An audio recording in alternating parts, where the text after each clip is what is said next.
사람들이 살아가면서 나름대로의 무엇을 딱 이렇게 가지게 되냐면 편견을 이렇게 가지게 돼요.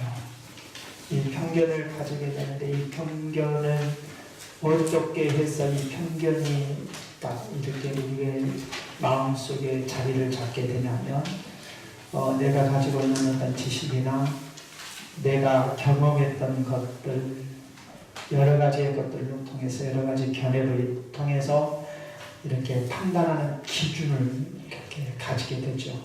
그래서 내가 경험했던 것들을 통해서 판단하게 되고 내가 얻은 지식을 통해서 판단하게 되고 이러한 것들이 쌓여서 나름대로의 이렇게 편견을 갖게 됩니다.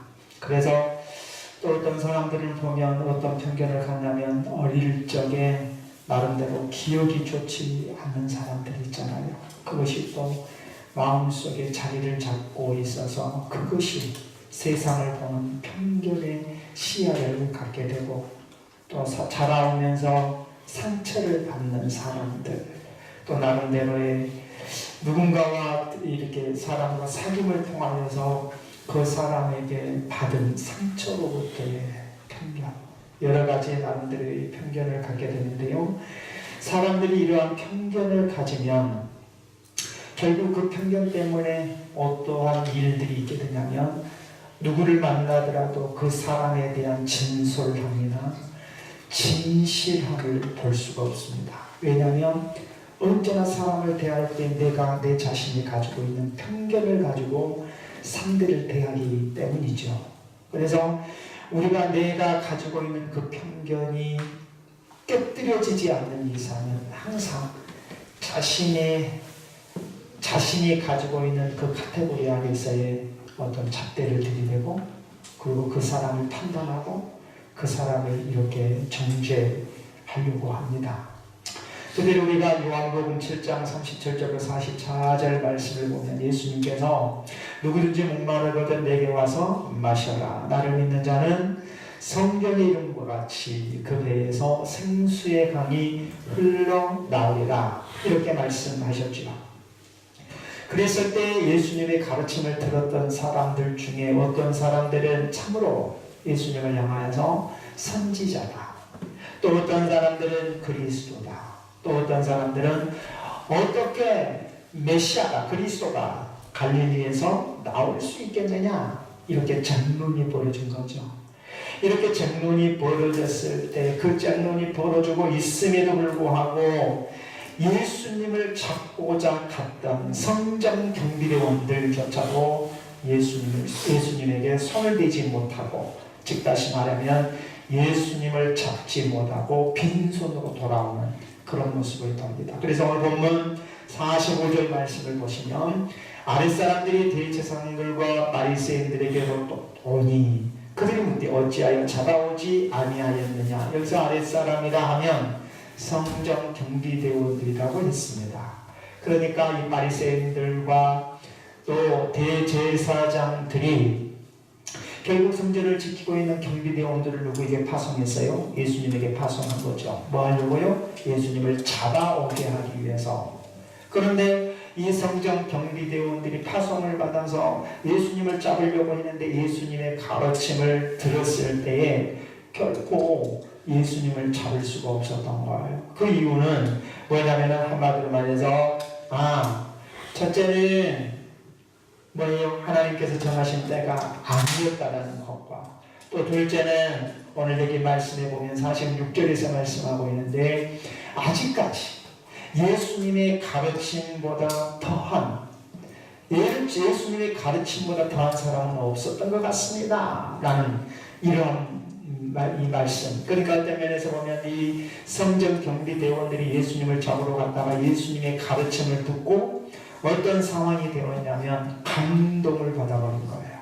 이 감동을 받아서 결코 예수님을 잡지를 못했습니다. 여러분 어떤 면에서 보면 이 바리새인들과 이 바리새인들과 대제사장들이 아랫사람들을 파송해서 예수님을 잡아오게 했다라는 사실을 본다면 아마도 이 바리새인들과 대제사장들은 어떤 생각을 했을 것 같아요? 당시에 사내들이 공회, 어떤 종교기관이잖아요. 이 기관의 힘을 가지고, 이 권력을 가지고 얼마든지 예수님을 잡아 드릴 수 있을 거라고 생각한 거예요. 이 종교적인 기관을 가지고요. 그러니까 누구를 파송한 거죠? 아랫사람들을 파송한 거예요.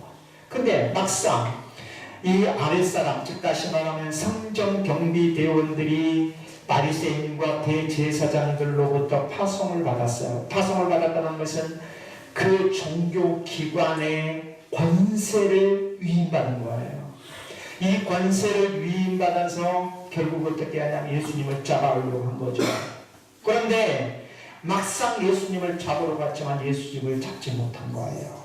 그것은 뭐였다고 해요? 첫째, 하나님이 정하신 때가 안 되었다라는 거예요.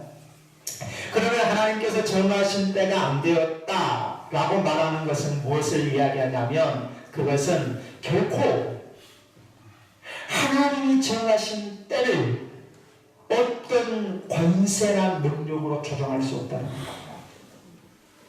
하나님의 때를 변경시킬 수 없다는 거예요. 사랑하는 믿음의 성도 여러분, 우리가 일반적으로 세상을 보고 세상의 흐름을 볼 때, 역사적인 어떤 흐름을 볼 때 그냥 지나간 것 같지만 역사의 중심에는 누가 계시냐면 하나님이 계심을 믿으셔야 합니다. 그리고 하나님께서 역사의 중심을 붙들고 계십니다. 아무리 권세와 능력, 인간의 권세와 능력을 가지고 하나님의 때를 거스릴 수는 없다는 거죠. 이것을 우리에게 말씀하고 있는데요. 특별히 그리고 두 번째는 뭐냐면 여기 이 46절에서 볼 수 있는 것처럼 결코 그 사람이 말하는 것처럼 말하는 사람은 이때까지 없었나이다 라고 보고하는, 빈손으로 와서 바리새인들에게 보고하는 이 아랫사람의 모습을 보면, 이 바른 성경을 보면 뭐라고 번역을 했냐면 이렇게 말한 사람은 아무도 없었습니다. 즉 다시 말하면 예수님처럼 가르친 사람은 아직까지 아무도 없었다는 거예요. 그러니까 성전경비대원들도 아랫사람들도 나름대로의 바리새인들의 가르침을 들었을 거 아니에요. 많은 사람들로부터 가르침을 받았을 거 아니에요. 근데 비교해보니 예수님의 가르침을 따라갈 수가 없는 거예요. 자, 그러면 우리가 이런 말씀을 놓고 볼 때 결코 이 46절, 47절의 내용을 보면 이 사람이 가르친 것처럼 가르친 사람은 아무도 없었습니다 라고 이야기를 했을 때 이 바리새인들이 이 아랫사람의 이야기를 듣고 뭐라고 이야기를 하냐면 47절 너희도 미혹되었느냐 라고 이야기. 그러면 47절과 46절과 47절의 내용을 우리가 한번 보면은요, 46절은 아랫사람들이 예수님을 잡지 못하고 그냥 돌아온 상황 속에서 이야기를 해요. 이 사람처럼 가르친 사람은 없습니다. 바리새인들은 그 말을 듣고 이야기를 해요. 즉 다시 말하면 이 사람처럼 가르친 사람은 없습니다 라는 이 의도 속에는 아랫사람들이 예수님의 가르침을 듣고 뭘 받았다고요? 감동을 받은 거예요. 근데 47절 말씀에 보면 이 바리새인들은 아랫사람들이 예수님의 가르침을 듣고 감동을 받은 것을 어떻게 매도를 시키냐면 미혹당한 것으로 매도를 시켜요. 너희도 미혹을 받았느냐? 그렇죠? 자, 바리새인들, 이 아랫사람들은 예수님의 가르침에 뭘 받았다고요? 감동을 받았어요. 감동을 받을 때, 어느 정도의 감동을 받았어요? 도저히 손을 대서 예수님을 체포할 수 없을 감동을 받아버린 거예요. 예수님의 가르침에 대해서. 그죠? 도대체 자기들이 비록 바리새인들 종교기관의 권세를 힘입어서 예수님을 붙잡으러 갔지만 예수님의 가르침을 들으니까, 예수님의 설교를 들으니까 도대체 손을 대서 체포 체포할 수 없는 감동을 받은 거예요. 이 아랫사람들은. 근데 이 바리새인들은 47절에서 뭐라고 이야기를 하냐면 오히려 어째요? 미혹을 받았느냐 이렇게 매도를 시켜요. 그러면 결코 예수님이 어떤 분이라는 거예요? 바리새인들의 입장에서는 결코 예수님을 어떤 분으로 매도를 시키고 있냐? 미혹하는 자로 매도를 시키는 거예요. 왜요? 미혹을 받았다고 이야기하잖아요. 너희들은 미혹을 받았냐? 그러면 결국 예수님은 어떤 분이다?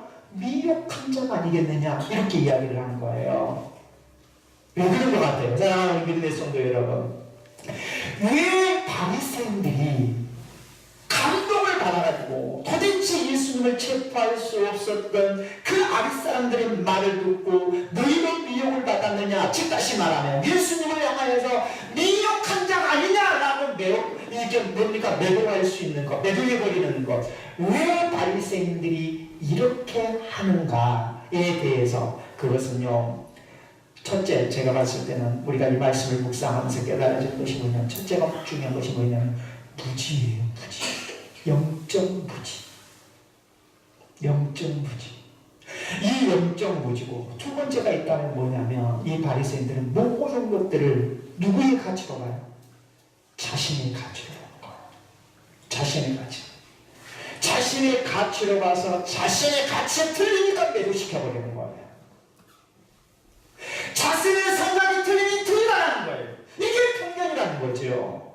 이게 편견이라는 거죠. 사랑하는 믿음의 성도 여러분, 오늘날 이렇게 신앙생활하는 사람들이 많아요. 어떻게 신앙생활을 해요? 우리는 하나님 중심이잖아요. 그죠? 근데 하나님 중심으로 우리가 신앙생활을 해야 할 우리들이, 예수 그리스도 안에서 구속받아 하나님 앞에 부름받은 우리들이 하나님 중심이 아니라 그 중심에 누가 서 있냐면 내가 서 있다. 내가 서 있어서 어떻게 되냐면 이 본문에 나오는 바리새인들처럼 내 생각에 안 맞으니까 아니다라는 거예요. 그리고 이건 누구까지 매도해요? 교회를 매도하고 예수님을 매도시켜버려요. 누구처럼요? 본문에 나오는 바리새인들처럼. 실질적으로 이 바리새인들이 이렇게 판단하고 정죄하는 근거는 어디에서 나오냐면 사내들이 공회라는 종교기관의 기구예요. 이 기구의 근거를 가지고 지금 판단하고 있는 거예요.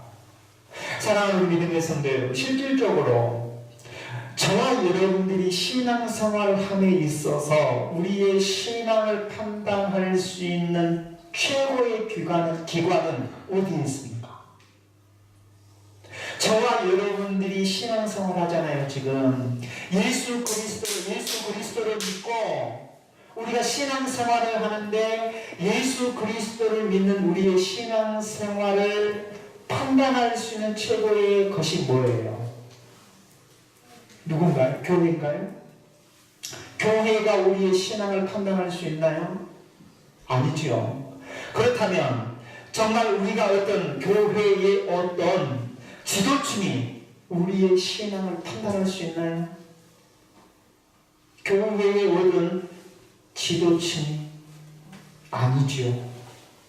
교회의 어떤 지도층도 교회도 우리의 신앙을 판단할 수가 없습니다.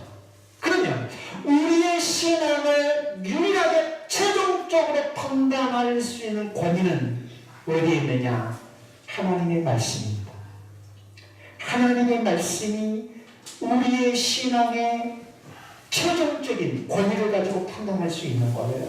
자, 어느 개인이나 종교기구도 성경에 근거하지 아니하고는 우리 개인의 신앙을 판단할 수 없어요. 다시 말씀드린다면 성경을 도구 삼아서 다른 사람의 신앙을 함부로 판단하는 것이 아니라 오직 성경만이 하나님께 대한 신앙의 완전하고도 유일한 기준인 거죠. 그러니까 정말 저와 여러분의 신앙의 유일한 기준은 하나님의 말씀입니다. 하나님의 말씀이 우리의 신앙의 유일한 기준이 되어져야 된다는 거예요. 특별히 중세 시대에는 로마 카톨릭 교회가 뭘 판단했어요? 중세 시대에는 로마 카톨릭 교회가 신앙을 판단한 거예요. 이 교회가 신앙을 판단했는데 그저 교회가 정한 기준, 그 기준에 따라서 신앙의 기준이 된 거예요. 교회가 정하니까 그 정한 기준에 따라서 교회의 방침이 어긋나면 그 신앙은 정죄받은 거예요. 중세시대 때. 그러다가 종교개혁을 맞으면서 성경이 교회의 권위보다 위에 있다는 사실이 인정받은 거예요. 종교개혁을 통해서. 자, 교회가 먼저냐, 말씀이 먼저냐, 성경이 먼저냐. 종교개혁을 통해서 교회보다 성경의 권위가 더 높다 라는 거예요. 이것이 중세교회 종교개혁을 통해서 일어난 거예요. 그러니까 결국 이 종교개혁의 관건은 신앙의 문제를 판단하는 일인데요, 교회의 권위가 앞서느냐 아니면 성경의 권위가 앞서느냐예요. 종교개혁이. 그래서 이 종교개혁의 가장 중요한 의미는 바로 성경만이 신앙의 문제에 있어서 유일하고도 완전한 권위를 가졌다는 거예요. 그래서 정말 저와 여러분에게서 나의 신앙에 있어서 유일하고 완전한 권위를 가진 것은 종교기관이 아니라 하나님의 말씀입니다. 그래서 결국 이 종교개혁의 모토가 뭐냐? 오직 성경, 솔라 스크립처입니다. 오직 성경으로 돌아가는 것이다. 성경만이 결코 우리의 신앙의 최고의 권위를 가진 것이다 라고 말씀한 것. 그래서 종교개혁이 일어난 거예요. 사랑하는 믿음의 성도 여러분, 오늘 본문에 보면 예수님은 말씀의 근거에서 가르쳐요. 예수님께서 말씀의 근거에서 바르게 가르쳤어요. 그런데 뭐냐면 이 바리새인들은 결코 어째 그렇지 않았잖아요. 자기들의 어떤 기구, 또 기구뿐 아니라 자기들이 만들어 놓은 어떤 전통, 이런 것들을 가지고, 그래서 결국 이 바리새인들이 하나님의 말씀, 예수님께서 말씀의 근거에서 가르쳤음에도 불구하고 예수님을 따르는 자들, 예수님의 말씀, 예수님의 가르침에 통조하는 자들을 향해서 이 바리새인들은 뭐라고까지 저주를 하냐면, 오늘 본문에 보세요. 49절입니다. 49절을 한번 보세요. 율법을 알지 못하는 이 무리는 뭐 할 것이다? 세상에, 그죠? 율법을 알지 못하는 이는 저주를 받을 것이다 라고 저주를 퍼부었어요. 이 바리새인들이 여기서 율법을 알지 못했다라는 말은 뭔 말이냐면 율법의 교육을 전혀 받지 못했다라는 의미가 아니고요, 이들은 율법을 알지 못한 자다, 이 말은 뭘로 이야기를 하냐면 율법을 체계적으로 교육받지 못했다는 거예요. 이 율법을 체계적으로 교육받지 못했다라는 것인데, 그렇다면 결국 바리새인들은 율법을 체계적으로 교육을 받았거든요. 자신들은. 그러면 율법을 체계적으로 교육받지 못하는 일반 사람들은 결코 어째요? 미혹당한 것이다. 왜냐? 무지하기 때문입니다. 이런 방식으로 몰아갔어요. 그러면서 자, 어떤 것에 근거로 해서 지금 바리새인들이 이렇게까지 이야기를 하냐면 48절을 보면 49절을 이해할 수 있어요. 자, 보세요. 48절에 보시면 당국자들이나 바리새인 중에 그를 믿는 자가 있느냐? 이 말은 뭔 말이에요? 당국자들이나 바리새인들은 그를 믿으냐, 예수님을 믿은 자가 있더냐 라고 묻는 것은 안 믿는다는 거예요. 당국자들이나 바리새인들은 어떤 사람이란 거예요? 그들은 나름대로 율법을 체계적으로 공부했던 자들이라는 거예요. 율법을 체계적으로 공부했기 때문에 결코 그들은 예수님을 믿지 않았다. 그러면 너희들은 율법을 체계적으로 공부하지 않으니까 결국은 미혹당하여서 그를 믿은 것이 아니냐. 그래서 너희들은 율법에 저주받을 것이다. 이렇게 지금 이 바리새인들은 예수님의 설교를 듣고 예수님을 믿는 자를 향해서 저주를 퍼붓고 있는 거예요. 여러분, 나름대로 이 바리새인들은요, 뭐예요? 성경을 많이 알고 있다고 자부하는 사람들입니다. 그래서 우월감에 빠져 있죠. 우월감에 빠져 있는데 그들은 자신들이 성경을 많이 알고 있을 뿐 아니라 또 나름대로의 많이 알고 있기 때문에 스스로의 마음에 우월감을 만들어 놓고 결국 뭘 만드냐? 자신 안에 틀을 만들기 시작해서 이 틀을 만든 것이 결국 뭘로 나타나는 편견이라는 거죠. 여러분, 여러분의 마음속에 어떤 틀을 만들어 놓으셨나요? 그 틀 때문에 내 생각이 아니니까 당신도 아니야. 내 생각이 안 맞으니까 당신은 그 잘못된 거야. 이런 형식으로 내가 지금 살아가고 있다면, 그리고 정죄하고 있다면, 판단하고 있다면 나름대로의 자신의 편견 속에 갖추어져 있을 수밖에 없다는 거죠. 좀 이것을 이 바리새인들의 모습을 통해서 우리에게 보여주고 있습니다. 그러면 자신이 많이 가지고 있는 틀을 만들어 놓고 모든 것들이 자신과 틀린 틀이라고 이야기한다는 것은 결코 예수님께서 누가복음 6장 41절을 통해서 뭐라고 말씀하세요? 형제의 눈 속에 있는 틀은 보고 자신의 눈 속에 있는 뭘 깨닫지 못해요? 들보를 깨닫지 못한 자다. 이렇게 이야기해요.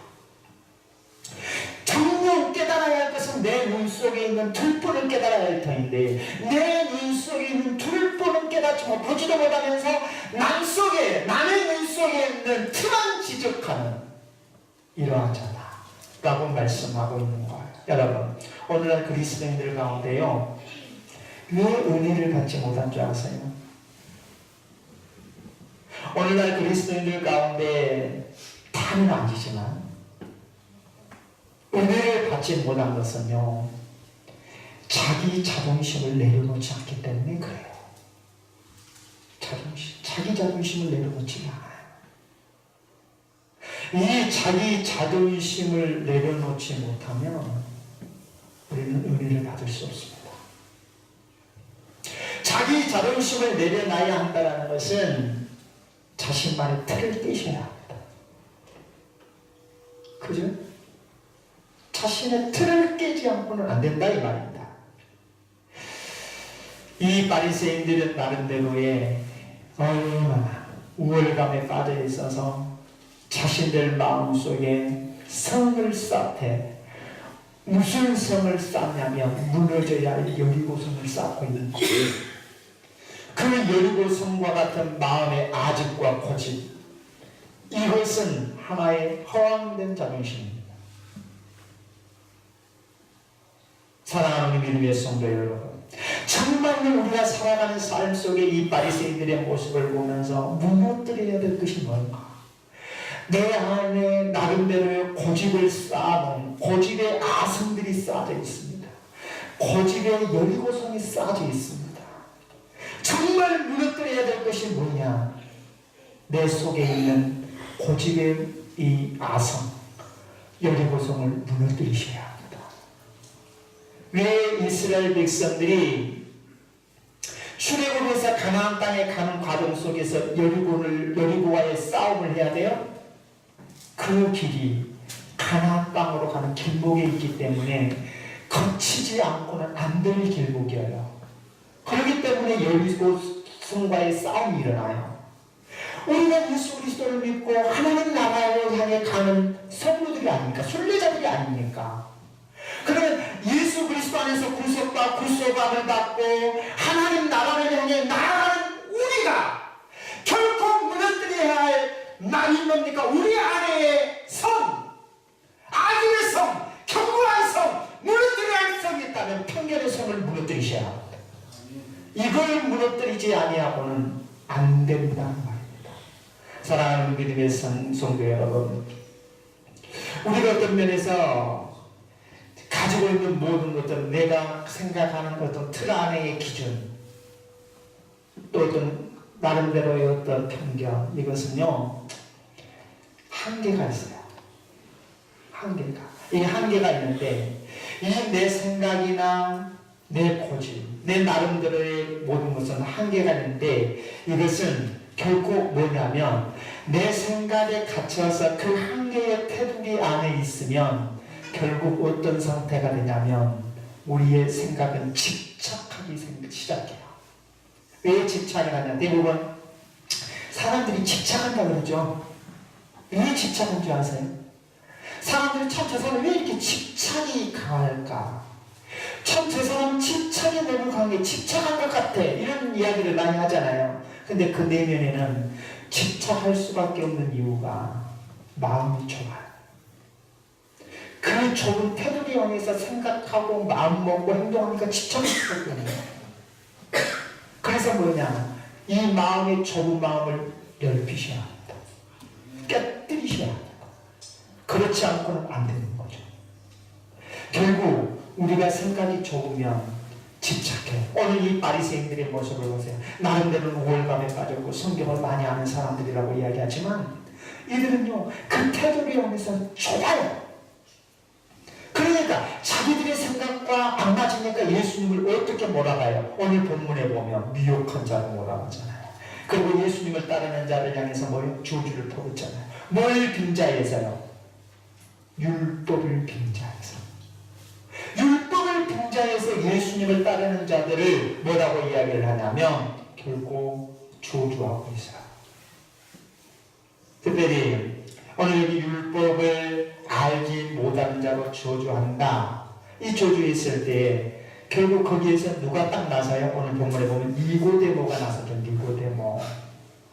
이 니고데모도 사내들이 공회원 가운데 한 사람이에요. 니고데모도 바리새인인데요. 사내들이 공회 가운데 한 사람일 뿐 아니라 이 니고데모는 요한복음 3장에 보면 누구를 찾아갔어요? 이 구원의 이 거듭남의 문제를 가지고 예수님을 찾아가잖아요. 밤중에.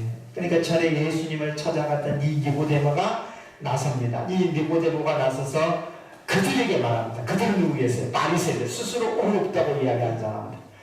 그들은 누굽니까? 스스로 옳았다고 이야기할 뿐 아니라 어떻게까지 이야기를 하냐면 율법을 빙자해서 예수님을 따른 자들을 저주하는 이들을 향해서 이 니고데모가 뭐라고 이야기를 하냐면 51절 말씀에 한번 보십시오. 우리 율법은, 자, 우리 율법이라고 해요. 바리새인들이 가지고 있는 율법이죠. 그러니까 그들이 믿는다는 이 바리새인들, 우리의 율법은 사람의 말을 듣고 그 행하는 것을 알기 전에 심판하는 게 판단한다 이 말이에요. 자, 이 말은 이 니고데모가 이야기하는 이 의미는 율법에 의하여서 판결하는 일에 있어서는 두 가지 원칙이 있다래요. 율법은, 니고데모도 율법에 정통한 자니까. 그러면 우리가 알고 있는, 우리가 가지고 있는 율법에 의하여서 상대를 판단하려면 두 가지 원칙을 내세워야 한다. 첫째, 어떤 원칙이라고 이야기를 해요? 그 사람의 말을 들어야 된다. 그죠? 그 사람의 말을 들어야 되고, 두 번째, 그 행한 것을 알아야 된다. 두 가지의 원칙이에요. 이 두 가지의 원칙인데 여기서 먼저 뭘 이야기하냐, 그 사람의 말을 듣는다 라는 말은 뭔 말이에요? 자, 예수님을 따른 자들에 향해서 율법을 가지고 저주를 퍼부었잖아요. 그 사람들이 왜 예수님을 따랐는가에 대해서 말을 들었어요, 안 들었어요? 변명할 기회만 줬어요. 변명할 기회를 주지 않고 저주해버린 거예요. 그러면 이 지금 바리새인들이 하는 행동은 잘못된 거예요. 율법으로 봐서도 잘못된 거예요, 잘한 거예요. 잘못된 거예요. 두 번째, 그 행한 것, 그 행위를 안다라는 말은 뭔 말이냐면 이것은 그가 어떤 삶, 어떤 절차를 통해서 무엇을 행했는지 그 절차가 필요해요. 말씀을 듣고 그들의 말씀을 듣고 그가 행하는 절차가 어떤 행동이었느냐, 그들의 행동이 어떻게 나타났느냐를 봐야 될 거 아니냐. 그런데 그들에게 변명할 기회도 안 줬고 그들이 예수님의 말씀을 듣고 그들이 행하며 살아왔던 모습들을 보지도 않은 채 결코 그들의 율법을 빙자해서 저주를 퍼붓는다는 것이 옳은 말이냐 라고 니고데모가 바리새인들에게 반문한 거예요. 맞는 말이잖아요. 자, 이렇게 반문을 했을 때, 자, 이 바리새인들은 뭐라고 이야기를 하냐면 52절 말씀을 보세요. 그들이 대답하여 이르되 너도 갈릴리에서 왔느냐? 누구를 싸잡아요? 니고데모도 싸잡아라고 이야기해버려요. 왜 이렇게 이야기할까? 편견입니다. 편견. 사랑하는 믿음의 성도 여러분, 편견에 사로잡히면 세상에 니고데모도 같은 사람들이 공회에 속한 바리새인이 아니에요. 근데 그마저도 싸잡아가지고 뭐예요? 미혹당한 자로 너희도 갈릴리에서 왔느냐? 이렇게 이야기를 하고, 여기서 이 바리새인들이 니고데모를 향해서 너도 갈릴리에서 왔느냐? 라고 질문을 했는데, 이것은 누구와 동등한 인물로 취급해버리는 거예요. 바리새인들을. 예수님을 따르는, 그러니까 율법을 가지고 이 저주를 퍼부었던 그 무리와 함께 똑같은 자로 이렇게 지금 바리새인들은 니고데모를 동조시켜버려요. 자, 그런데 오늘 여기 말씀에 보면 다시 한번 52절을 한번 보실래요? 그들이 대답하여 이르되 너도 갈릴리에서 왔느냐? 찾아보면 갈릴리에서는 선지자가 나오지 못합니다. 자, 바리새인들은 선지자가 갈릴리에서 나온다 그래요? 안 나온다 그래요? 안 나온다 그래요? 틀려요? 맞아요? 왜 틀리죠? 실질적으로 선지자 중에서 갈릴리에서 나온 선지자가 있다면 누구예요? 이거 알면 대단하신 것입니다. 특별히 갈릴리에서 나온 선지자가 있다면 요나입니다. 이 열왕기하 14장 25절과 요나서 1장 1절 말씀에 보면 갈릴리의 가드 헤벨 사람 아미떼의 아들이라고 이야기해요. 누구를 향해서? 요나를 향해서. 그럼 요나는 어디 출신이에요? 갈릴리 출신이에요. 그럼 요나가 갈릴리 출신이었다, 선지자 요나가 갈릴리 출신이었다 라고 이야기한다면 지금 이 바리새인들은 뭐까지 왜곡시키고 있는 거야? 역사적인 사실까지 왜곡시키는 거야. 왜냐? 편견입니다. 어떻게 해서라도 예수님을 제거하려고 하는 그런 편견, 이런 마음이 결국 보세요. 니고데모조차 또한 선지자가 결국 갈릴리에서 나올 수 없다라고 하는 이 내용 속에 요나는 선지자에서 나온, 요나는 갈릴리에서 나온 선지자거든요. 그렇다면 결국 역사적인 사실마저도 뭡니까? 왜곡시키고 있는 그런 모습을 봐요. 이제 말씀을 맺겠습니다. 사랑하는 우리 믿음의 성도 여러분, 편견된 눈은 진리를 볼 수 없습니다. 편견은 진리를 보고도 깨달을 수 없습니다. 그렇다면 이 편견된 눈으로는 진리를 볼 수 없다. 그러면 교만은 어디로부터 오냐? 교만의 뿌리가 뭐냐? 그것은 모든 것이 자기 생각이 옳다고 주장하는 것, 자기 생각이 맞다고 주장하는 것. 자, 그러나 그 생각은 얼마든지 틀릴 수 있습니다. 왜냐하면 자기가 만들어놓은 틀이기 때문에. 그러면 오늘 저와 여러분들이 바리새인들은 자기들이 만들어놓은 그 틀, 그 편견을 끝까지 깨지 아니하고 이렇게 오히려 몰아가는 이 모습을 보면서 오늘 저와 여러분들도 과연 내가 살아가는 삶 속에 어떤 편견의 틀을 만들어 놓고 그 틀을 깨지 않고 살아가고 있는가, 그리고 모든 중심을 나에게 맞추려고 하는가, 우리는 이 본문을 통해서 보셔야 합니다. 사랑하는 믿음의 성도 여러분, 하나님께서 우리에게 말씀을 주신 것은 말씀을 통해 상대방을 비판하라고 주신 것이 아닙니다. 하나님께서 우리에게 말씀을 주심은 그 말씀 안에서 하나님의 뜻을 깨닫고 하나님의 말씀에 순종하며 살아가고 주신 것입니다. 그러면서 그렇다면 우리가 하나님의 말씀을 알아갈수록 우리는 고개를 숙이셔야 합니다. 겸손해야 합니다. 겸허하셔야 합니다. 그래서 우리가 흔히 잘 알고 계시는 말처럼 벼는 익으면 익을수록 머리를 숙이는 거죠.